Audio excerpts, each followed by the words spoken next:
खड़ी मसाले।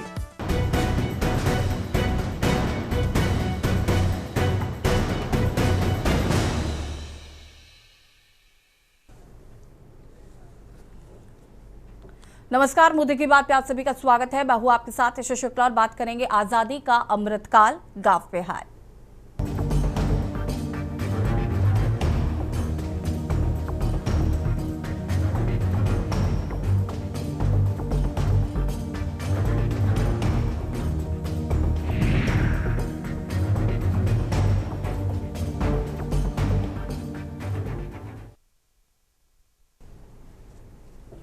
एक तरफ हमारा देश डिजिटल रिवॉल्यूशन और नेक्स्ट जेन इंफ्रास्ट्रक्चर के बड़े बड़े माइलस्टोन्स का दम भरता है, तो वहीं दूसरी तरफ जमीनी हकीकत इसके बिल्कुल उलट है। स्मार्ट सिटीज के नाम पर बजट को पानी की तरह बहाने वाला हमारा प्रशासनिक तंत्र ग्रामीण भारत की बुनियादी जरूरतों के मोर्चे पर पूरी तरीके से पस्त नजर आता है।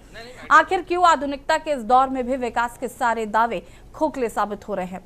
ग्राउंड जीरो से ये रिपोर्ट देखिए। आजादी के 78 साल का ये लंबा अरसा कोई छोटा मोटा वक्त नहीं होता। इस देश की पीढ़ियां बदल गई, सरकारें आई और गई, संविधान बदले, नीतियां बदली, लेकिन उत्तर प्रदेश के चित्रकूट जिले में करवी तहसील के अंतर्गत आने वाली ग्राम पंचायत खमरिया का ये मजरा कोल्हू माफी है। इस गांव की तकदीर आज भी जस की तस बनी हुई है। आजादी के बाद जो आज तक इस गांव के लोगों ने अपने घर में बिजली का एक सिंगल बल्ब जलते हुए नहीं देखा।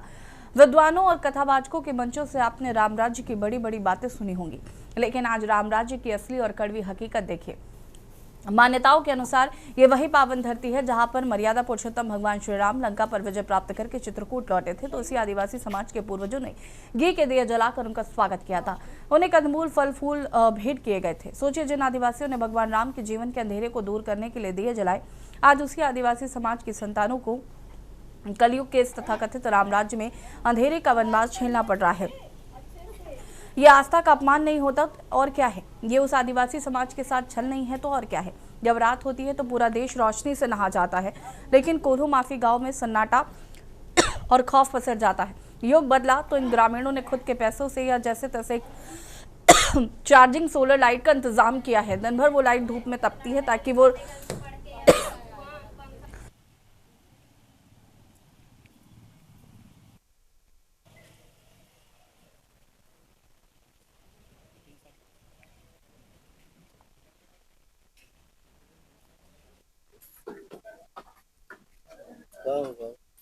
मखौड़े ना गिरे, बस उतनी ही देर वो रोशनी जलती है और उसके बाद फिर वही अंधेरा। ऐसा नहीं है कि यहाँ चुनाव नहीं होते, ऐसा बिल्कुल नहीं है कि यहाँ नेता नहीं आते।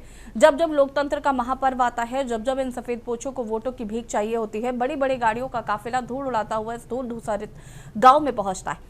ऐसी गाड़ियों से नेताजी उतरते हैं, गरीबों के बच्चों को गोद में उठाने का ढोंग करते हैं, कैमरों के सामने तस्वीरें खिंचवाते हैं और एक रटा रटाया आश्वासन देकर चले जाते हैं, बस इस बार जता दो, अगली बार गांव बिजली से जगमगाएगा। ग्रामीण बताते हैं कि 78 सालों से वो सिर्फ यही एक झूठ सुन रहे हैं। साल 2017 में एक उम्मीद जगी थी। समाजवादी पार्टी के मौजूदा विधायक अनिल प्रधान ने जो उस वक्त जिला पंचायत सदस्य थे, इन बुनियादी हकों के लिए आमरण अनशन किया था। दबाव बढ़ा तो तत्कालीन जिलाधिकारी विशाख जी अय्यर ने आनन फानन में कार्रवाई की और गाँव में बिजली के खंभे भिजवा दिए। गांव वालों की आंखों में आंसू आ गए कि चलो अब अंधेरा भी छटेगा, लेकिन अफसोस कि अधिकारी का तबादला हुआ, नेताओं की राजनीति चमकी और वो फाइल सरकारी दफ्तरों की किसी धूल खा रहे बस्ते में बंद हो गई।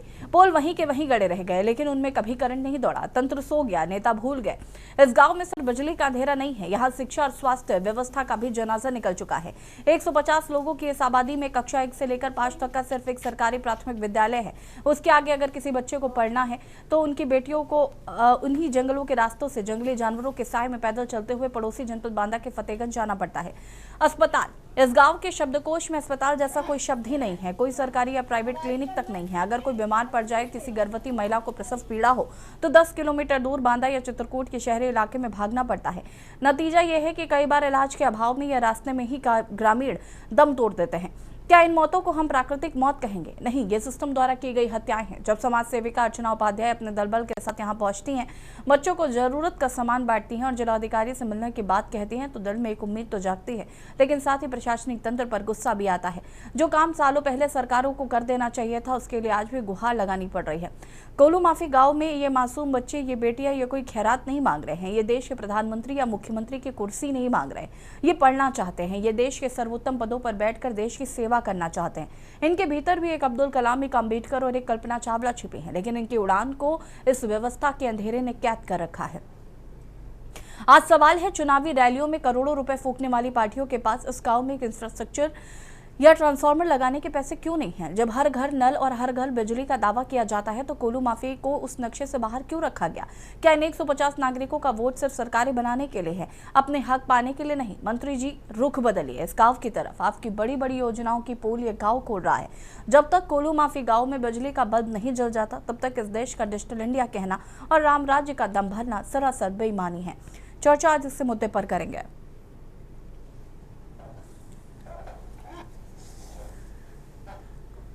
आप किस कक्षा तक पढ़े हैं? आगे पढ़ाई क्यों 5वीं तक। आगे क्यों नहीं पढ़ रहे? क्या करें, स्कूल ही नहीं है तो कहाँ जाएं हम। 5 से आगे स्कूल नहीं है? नहीं है। किस तरह की दिक्कतें आ रही हैं आपको? फतेहगंज है। फतेहगंज जाना पड़ता है। कितना दूर पड़ता है? 10 किलोमीटर। पढ़ना चाहती हैं आप? हाँ, पढ़ना चाहती हूँ। हमारे गांव में स्कूल नहीं है, हम पढ़ना चाहते हैं। यहाँ से 10 किलोमीटर दूर स्कूल है, हम उधर जा नहीं पाते हैं। जंगल के एरिया है, दूर पड़ता है जाने के लिए, यही समस्या है। हमारे गांव में तो लाइट नहीं है, तो हमको लगता है कि लाइट आ जाए। कभी यहाँ पे लाइट का कनेक्शन आया है? कभी नहीं आया। आज़ादी के 78 साल बीत गए, आपके यहाँ लाइट नहीं है? कभी नहीं आया। खम्भे पड़े हैं, बस हो गए। हाँ। अस्पताल, स्कूल, क्या व्यवस्था है? मतलब ना अस्पताल है, विद्यालय है तो 5 तक है। 5 के बाद जैसे कभी हम पढ़ाना चाहते हैं तो पैदल जंगल में बच्चे कहाँ जाएं, ये प्रॉब्लम। और जैसे कहीं तबीयत खराब हो गई तो या तो फतेहगंज जाओ या तो फिर श्रीरामपुर जाओ, तो वाहन बुलाओ।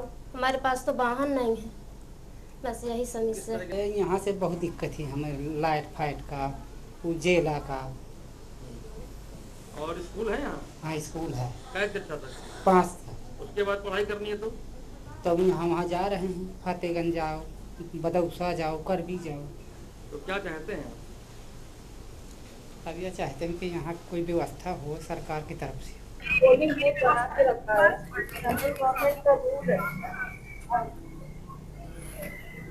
अब पीएम साहब ने मुझे आश्वासन दिया है कि इस वीक में वो जाकर उस गांव का सर्वे करेंगे, वहाँ की समस्या देखेंगे और उसके बाद मुझे आशा ही नहीं, उम्मीद है और मैंने निवेदन किया है इनसे कि वहाँ पर बिजली की व्यवस्था तो कम से कम करवाई जाए, क्योंकि बड़े दुख की बात है कि जहाँ पर हमारी देश की जो राष्ट्रपति हैं वो इसी समाज से आती हैं और आज वही समाज के लोग शिक्षा, बिजली और चिकित्सा से वंचित।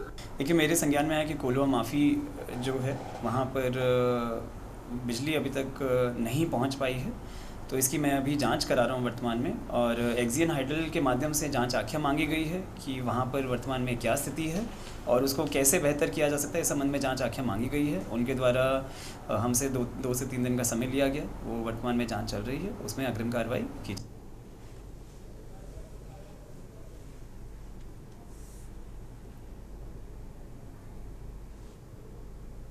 150 लोगों की आबादी वाला ये गांव कहीं ना कहीं आज भी बदहाली की हालत झेल रहा है। एक तरफ यहाँ बिजली नहीं है, दूसरी तरफ अस्पताल नहीं है, स्कूल नहीं है। यहाँ के लोगों को आज भी मूलभूत सुविधाओं से वंचित रहना पड़ रहा है। चर्चा आज इस मुद्दे पर करेंगे। आज़ादी का अमृतकाल, गांव बेहाल। चंद्र प्रकाश खरेजे हमारे साथ जुड़े हुए बीजेपी नेता है, अनुज सिंह यादव सपा नेता चित्रकूट से हमारे साथ जुड़े हुए, अर्चना उपाध्याय जी समाज सेविका है जिन्होंने इस मुद्दे को उठाया है, विकास पटेल ग्रामीण खबरिया हमारे साथ जुड़े हुए, रतन पटेल संवाददाता चित्रकूट से हमारे साथ जुड़े हुए हैं। सबसे पहले तो आप सभी का बहुत बहुत स्वागत है। सबसे पहले शुरुआत अर्चना जी से करते हैं। अर्चना जी, ये जो मुद्दा आपने उठाया है, आज़ादी के 78 साल का जो अमृतकाल महोत्सव हम मना रहे हैं, उसके बाद एक ऐसे गांव का सामने आना जहां पर बिजली नहीं है, जहां पर स्वास्थ्य व्यवस्थाएं नहीं है, जहां पर हम देख रहे हैं कि स्कूल नहीं है, कैसे आपको इसके बारे में पता चला और क्या कुछ अभी तक इस मामले में हो पाया है? सबसे पहले तो नमस्कार, और आपके जो चैनल देखने वाले हैं सभी को मैं प्रणाम करती हूँ। जय श्री राम। सबसे पहले तो बड़ी दुख की बात है, मैं वहां पर एक हनुमान जी का मंदिर है, वहां दर्शन करने गई थी और क्या पता भगवान ने शायद मुझे ही माध्यम बनाकर वहां पर बुलाया। मैं वहां दर्शन करने गई तो मैंने कहा इतना यहाँ पे मंदिर है, यहाँ लाइट की क्या व्यवस्था है? तो वहां पर एक पुजारी बैठे थे, उन्होंने कहा बेटा यहाँ तो लाइट है नहीं, लेकिन मैं आपको एक अद्भुत बात बताता हूँ कि यहाँ के पास के गांव में भी लाइट आजादी के बाद से आई ही नहीं। तो मुझे बड़ा ताजुब हुआ।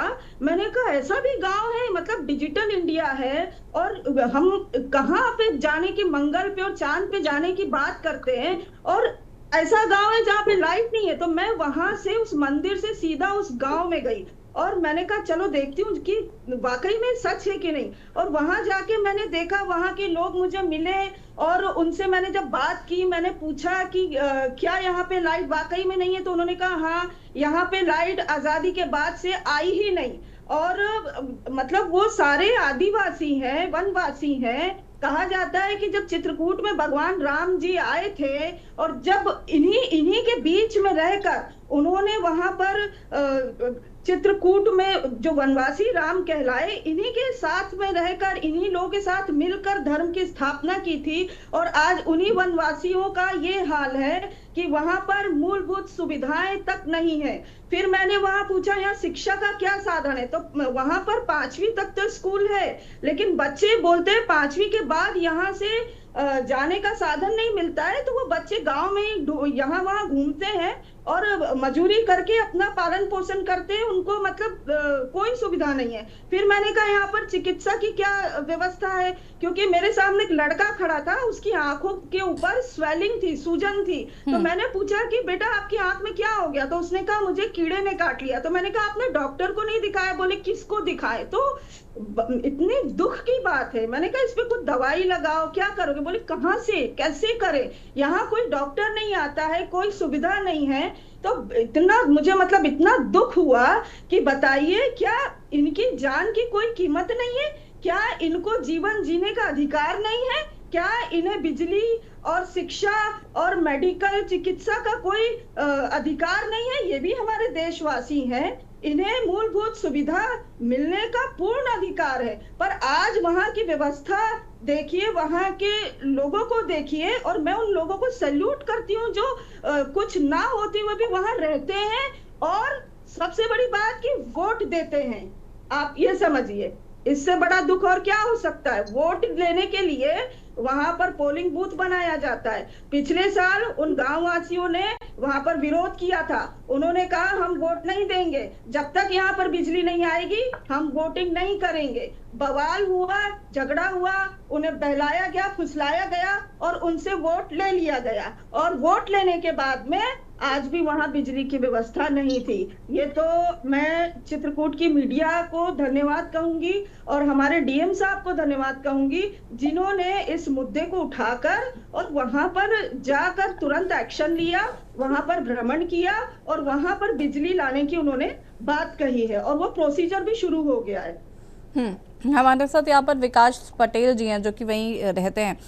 विकास जी, ये जो पूरा प्रकरण कब तक, किन किन लोगों से आपने कहा है पोल के लिए, व्यवस्थाओं के लिए? मैम कई बार अवगत कराया गया, हम तो प्रधान जी से ही बोले, बहुत बार बोला गया, डीएम साहब के पास तक लेटर गया।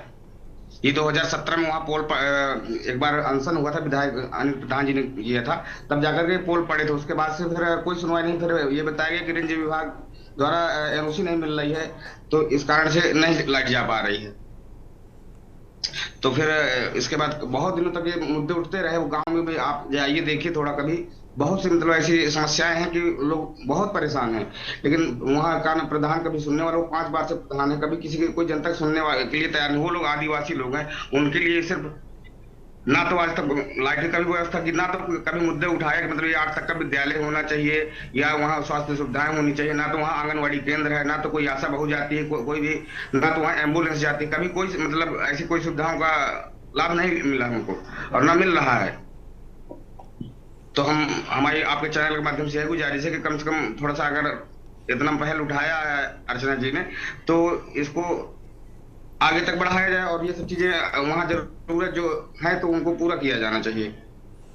अभी आप ग्राम पंचायत में हमारे जाइए, खमरिया, जहाँ जितनी वोटर, यहाँ तो मान लीजिए 110 वोट है, और गांव में जाइए देखिए क्या हालात है हमारे गांव के। हमने कल डीएम साहब को दिया भी है, लेटर के माध्यम से दिया कुछ जो समस्या है ना, तो वहाँ हमारे ग्राम पंचायत में आज तक कोई खेल का मैदान बना ना, तो तालाब है तो वहाँ गड्ढे खोदे हुए हैं, कीचड़ वहाँ भर जाता है, कोई वो नहीं। हमने कहा कि सौंदर्यीकरण कराया जाए। नालियां आज तक ग्राम पंचायत के अंदर देखिए कहीं कोई नाली तक नहीं बनी है प्रधान के माध्यम से, ना तो किसी के माध्यम से। घरों का पानी नाली रोड में बहता है, गांव के लोग ऐसे निकलते हैं। अब कल थोड़ी सी बारिश हुई, देखिए कितना हमने डीएम साहब को दिया है और फोटो हमारे पास है, हम भेजते हैं आपके चैनल के माध्यम से। और देखिए वहाँ के क्या हालात हैं, एक बार थोड़ा सा हमारे ग्राम पंचायत खमरिया में भी जा करके देखा जाए। और ये तो हमारे कोल्हुआ का मजरा है, ग्राम पंचायत का कोल्हुआ, यहाँ मतलब कोई सुविधाएं नहीं है, सिर्फ प्रधान हवाबाजी करते हैं वहाँ की ऐसा है वैसा है, बाकी काम धरातल पर कुछ नहीं। एक बार आपसे आग्रह कर रहे हैं, देखिए और लोगों से वहाँ जानिए, लोगों से की बातें सुनी जाए तो वो लोग अपने आप बताएंगे क्या समस्या है यहाँ पे। अनुज सिंह यादव जी हमारे साथ जुड़े हुए, सपा नेता चित्रकूट आपका रुख करेंगे, लेकिन उससे पहले यहाँ रुकेंगे एक छोटे से ब्रेक के लिए जो हाजिर होता है।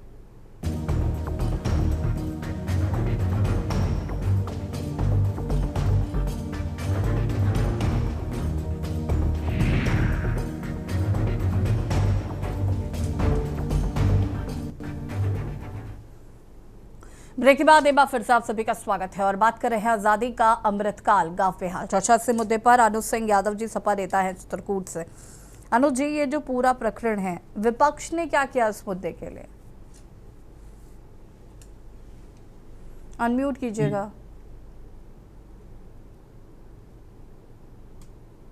सबसे पहले मैं आपके चैनल को बधाई दूंगा कि आपने इतना महत्वपूर्ण मुद्दा उठाया और ये भरतकूप के अंतर्गत एक कोल्हुआ माफी मजरा आता है, जो मीडिया के माध्यम से हम लोगों ने देखा कि किस तरह वहाँ ना तो बिजली है ना स्कूल है।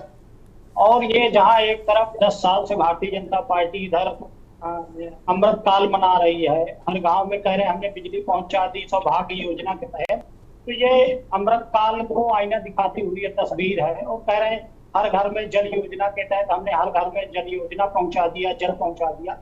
तो कहीं ना कहीं इनके दावों की पोल खोल रही है। 10 साल से इन्होंने जो डबल इंजन की सरकार कह रही है कि हमने हर जगह बिजली पहुंचा दी, सौभाग्य योजना में हर जगह विद्यालय पहुंचा दिया, तो विद्यालय तो नहीं दिख रहा है, लेकिन यहाँ चित्रकूट के हर गांव में कंपोजिट दारू की दुकान जरूर सरकार ने खोल दिया है। और पूर्व में जब हमारी सरकार थी 12 से 17, तो एक बार यहाँ पर प्रयास किया गया था बिजली के लिए, तो उस समय एनओसी की चूंकि प्रक्रिया लंबी रहती तो खंभे वगैरह गिर गए थे, लेकिन एनओसी की वजह से वो काम बाधित हो गया था, रुक गया था।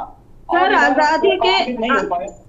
आजादी के बाद आपकी सरकार भी कई बार आई है, तब आप लोग सो रहे थे? नहीं, सो नहीं रहे थे, जग रहे थे। शायद आपको मालूम नहीं है, 12 से 17 पता कर लीजिए, वहाँ पर हमारी सरकार ने प्रयास किया था। एनओसी की प्रक्रिया लंबी होती है, एनओसी मिलती है वन विभाग की दिल्ली सरकार से। अब कैसे हो रहा है? अभी एनओसी वाली अभी अड़चन जो आ रही है उसको क्लियर कराने के डीएम साहब ने प्रपोजल भेजा है कि एनओसी ये मिल जाए, तब इसके बाद हम लोग प्रयास करें। तो 9 साल से जिनका गाना बजा रहे हैं लोग, कभी उनसे भी पूछ लिया करिए कि 9 साल में क्या कर रहे हैं। हम लोगों ने तो अपना प्रयास किया, जितना ही आपकी भी तो हमने कर दिया ना, हमने 17 में हमने प्रयास किया। आप तो पीडीएफ बोलते हैं, अल्पसंख्यक बोलते हैं कि आपके हैं, तो ये अल्पसंख्यक तो कितने सालों से जो वहाँ की मूलभूत सुविधा से ये वंचित है, तो आप लोग आज जाग रहे हैं। जब मैंने मुद्दा उठाया तब आप जाग रहे हैं, तब आप बोल रहे हैं। इसके पहले तो आपकी कितनी बार सरकार आई गई? 2012 से 17 का पहले पता कर लीजिएगा, आप शायद यहाँ तक नहीं थी 2012 से 17। अरे मैं सरकार ने प्रयास किया, कितने लोगों ने किया? नहीं, 12 से 17 कहाँ थी आप बताइए? 17 जब सरकार थी तो आज शायद आपको मैं डॉक्यूमेंट दिखा दूंगा कि खंभे गिरे थे, प्रपोजल गया था, लेकिन एनओसी की वजह से काम रुक गया था। अब कैसे हो रहा है? अब कैसे हो रहा है? अब हमने मुद्दा उठाया, काम हो रहा है, तो फिर अब आप क्यों बोल रहे हैं? अब कैसे हो रहा है ये बताइए। ठीक है अनुज जी, हम अभी बात करते हैं। चंद्र प्रकाश खरे जी बीजेपी नेता, पहले जो सत्ता पक्ष में है जरा उनसे ही पूछ लेते हैं कि क्यों नहीं हुआ। चंद्र प्रकाश जी, हम अमृतकाल मना रहे हैं, हर घर जल नल योजना चल रही है, हर व्यक्ति तक बिजली। एक सेकेंड सवाल तो सुन लीजिए सर, रटा रटा जवाब नहीं सुनना चाहती हूँ मैं।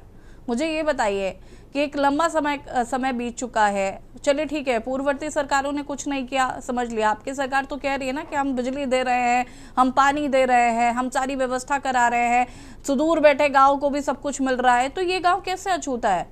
वोट लेना तो आप चले जाते हैं। बिल्कुल सही कह रही है, ये गांव अछूता रह गया। और अछूता इसलिए रह गया कि चूंकि वन क्षेत्र के अंदर वो गांव आता है, वन विभाग का ऑब्जेक्शन था, वहां से बिजली के खंभे गाड़ने नहीं दिए उन्होंने। और उस समय बिजली के जो पंडित दीनदयाल उपाध्याय ग्रामीण विद्युतीकरण योजना भाजपा सरकार ही लाई थी।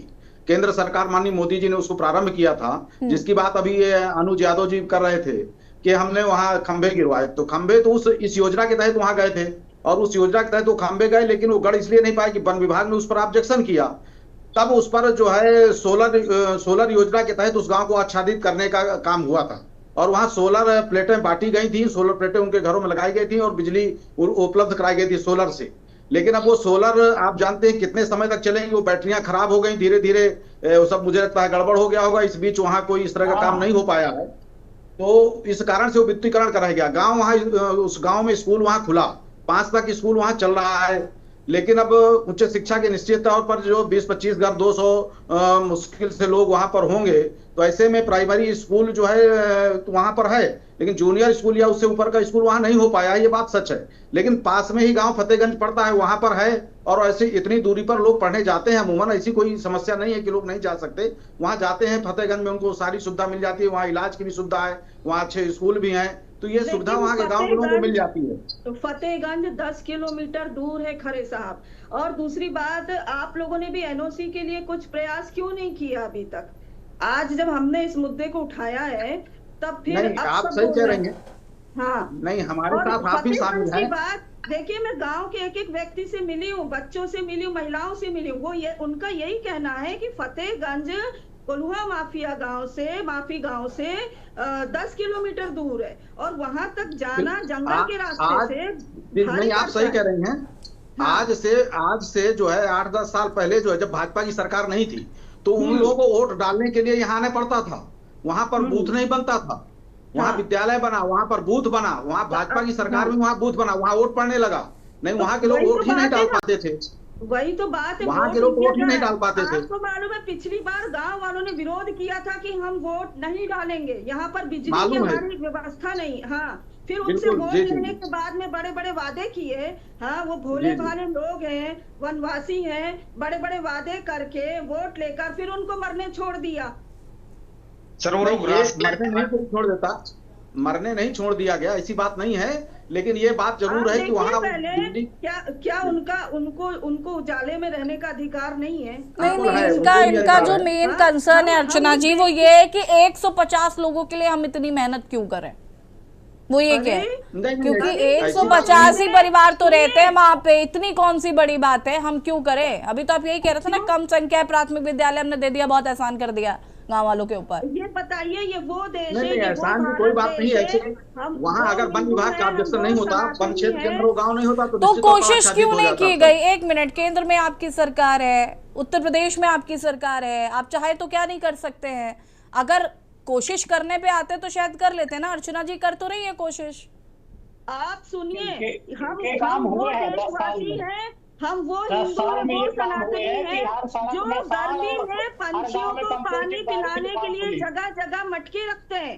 तो हम जब पशु पक्षी के बारे में हम सोचते हैं, तो ये तो जीव है, जीते जागते मनुष्य हैं। वो चाहे 100 हो चाहे 50 हो, उनकी जिम्मेदारी सरकार की होती है। ये कहना कि वहाँ संख्या कम है, तो क्या जिनकी संख्या कम होगी उन्हें जीवन जीने का अधिकार नहीं है, उन्हें उजाले में रहने का अधिकार नहीं है, उन्हें शिक्षा का अधिकार नहीं है, उन्हें चिकित्सा मिलने का अधिकार नहीं है? और ये जो अल्पसंख्यक आपकी सरकार बोलती है कि हम उनके वो हमारे, तो ये तो आपके ऊपर भी लागू होता है अनुज भाई। हाँ, आप लोग कहाँ थे इतने सालों से? इस सरकार के मैं काम बता दूं, हर सड़क में सांड और हर गांव में कंपोजिट दारू की दुकान, और हर जो 10 साल पुरानी सड़कें उनको खोद कर इन्होंने नहर बना दिया है। अनुज जी, ये सब कह के आप प्लीज अपनी जिम्मेदारियों से पल्ला मत झाड़िए। आप अपनी जिम्मेदारियों से पल्ला मत झाड़िए। मैं कह रही हूँ, आपने अपनी सरकार में कुछ नहीं किया, तो विपक्ष होने के नाते आपने क्या किया? कुछ नहीं किया।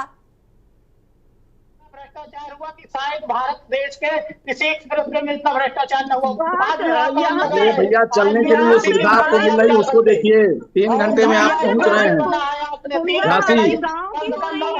चलिए ठीक है, मुझे खरे साहब ये बता दीजिए कि इसका सोल्यूशन क्या है, अब क्या होगा, ये मुझे बता दीजिए बहुत साफ सीधे शब्दों में।